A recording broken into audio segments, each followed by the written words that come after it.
Hey, this is Crypto Neptune, and I wanted to switch gears today and give an update on the arrest of Pavel, the founder of Telegram, and also give you my thoughts on how this will play out for him, how this will impact Toncoin and the Ton blockchain.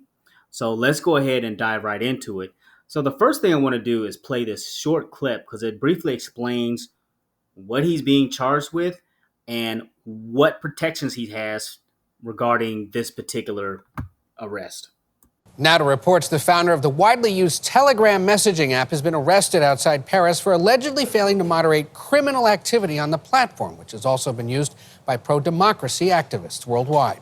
Police have yet to confirm his arrest, and Holly Williams is following this from London for us. Holly, good morning. Good morning, Ed. Pavel Durov, the founder of Telegram and thought to be worth over $15 billion, was apparently arrested at Le Bourget airport just outside Paris shortly after touching down in his private jet. Durov is reportedly accused of failing to take action to stop the criminal use of his platform. Now, the Telegram app is encrypted, meaning that governments cannot censor or regulate it. So there it is in a nutshell.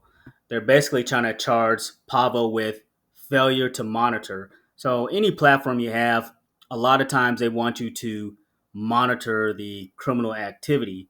But there is a caveat to this because with Pavel and with the Telegram app, it is encrypted.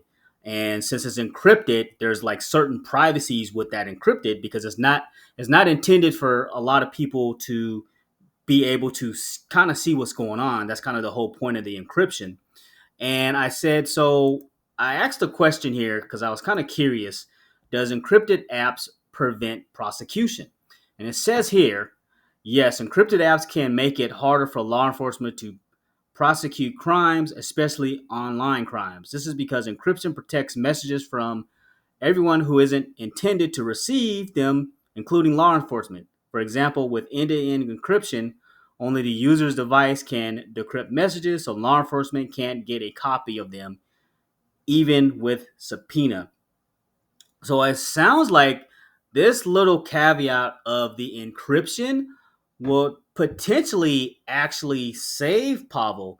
Now, again, I'm not a lawyer. I'm not in any type of have any type of law degree or anything like that, but short and sweet, it may be difficult for law enforcement to kind of link any different crimes or find out if at all any criminal activity is happening on Telegram because it's encrypted.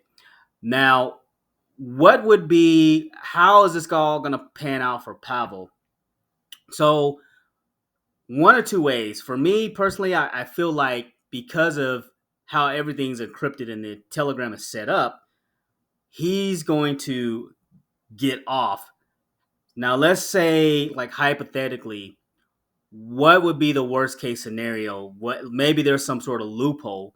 Worst case scenario would be something like a CZ type treatment.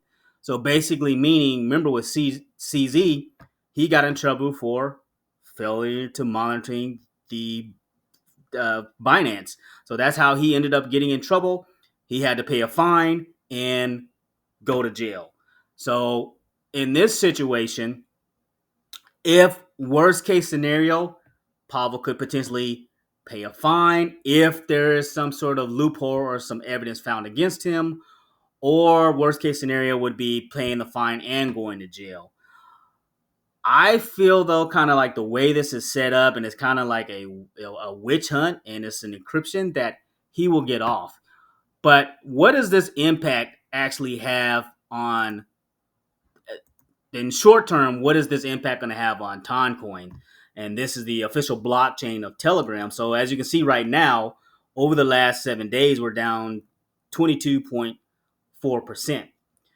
Now, having said all that, and we've seen the price action of how Binance has been doing, even when CZ was arrested, the price action was significant. I think it went over $600, and the chain is still thriving more than ever. And couple that with Telegram, Telegram won't be shut down. There's too many people using it.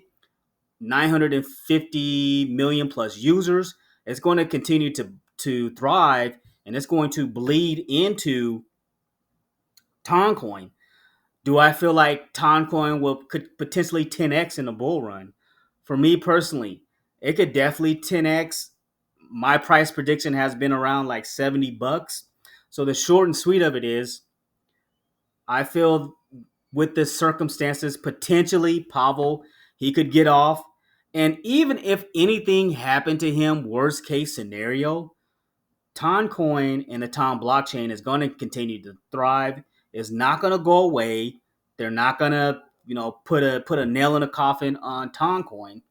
And if anything, it's going to be a rallying cry for a lot of people to want to onboard onto Telegram and want to onboard to Toncoin. We've seen how Resistance Dog has literally just been on a tear and is like now the official kind of mascot for the Tom blockchain. And Resistance Dog has went on a run. So when they see this meme coin kind of just going off, and then this whole rallying cry behind Pavel, it's going to be a game changer, I feel, for Toncoin. So don't panic. Some people, they're panicking. Oh, it's all going to zero. In my opinion, that's not going to happen. It's Toncoin. What is it? The 10th, 11th, 12th ranked. Yeah, currently it's the 11th ranked coin in the world. And we see Binance still thriving here. It went through some similar scrutiny. It's the fourth ranked crypto in the world. Now, real quick, there has been some issues because of what's going on of people being unable to withdraw their TON from either crypto.com or from the Binance Smart Chain. So a workaround for that is what I've been doing is just buying USDT Polygon and sending it over to my Rabby wallet, and then either using Change Now to swap for TON and then sending that to my MyTon wallet, or using Simple Swap, in which I send my USDT to my Rabby wallet and then I swap my USDT Matic into TON, send the TON over to my TON wallet, and then on the next screen it'll say ask for a QR code. The QR code will tell you where to send your USD Matic. But that's kind of how I've been doing the getting my TON in the short term until crypto.com works out or figure out what they want to do with TON, because they're not allowing withdrawals, and the same thing for Binance. So that's a workaround for that as well. But again, that those are that's my thought and my opinion on kind of what is happening with Pavel, and everything in the long run, in my opinion, is going to work out. I want to thank everybody for listening, and thanks for stopping by.